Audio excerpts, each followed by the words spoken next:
The Glassboro-Camden Line recently updated its website, and we now have a lot more details of the line as it heads into its design phase.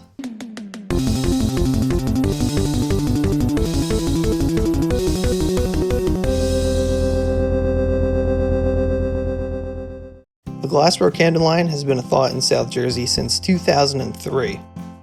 While PATCO and New Jersey Transit provide specific rail services of varying frequencies, a large portion of South Jersey's more populated areas have far less service than they saw decades ago when trains covered a vast swath of South Jersey without the need to endure endless gridlock and frustration. With few other options and ever-increasing residential development, the highway corridors of routes 295, 55, 76, and 42 bear the brunt of the resulting influx in car traffic. While construction projects are relentlessly extended and over budget, and with minimal bus alternatives, the commuters of Gloucester County have little option but to drive these overtaxed road networks. Can the line reduce these traffic woes? The GCL aims to restore passenger service along a pre-existing freight right-of-way to service a previously underserved area of Camden City and some of the more populous areas of Gloucester County. The station locations are strategically placed to allow for both park and ride and walk-up ridership as appropriate for each community. It could also provide connections to New Jersey Transit bus routes, the Pure Land community shuttles, and the Rowan University campus shuttles.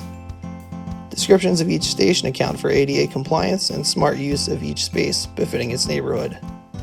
The line plans to run from 5 a.m. to midnight at 15-minute intervals until 9 p.m., where it will run every 30 minutes.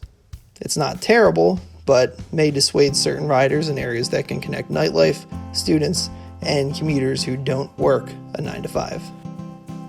Let's face it, traffic sucks. While residents throughout Gloucester County can benefit from an alternative to driving to Philly, the reverse is also true.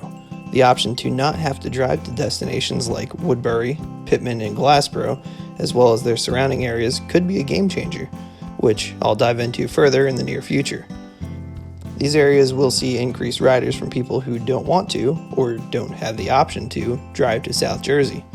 The line can increase the numbers of people who come into South Jersey for work or leisure. So head on over to GlassboroCamdenLine.com and check out the details. With any luck, by 2028, we'll have a properly functioning transit mode that South Jersey has needed for so long.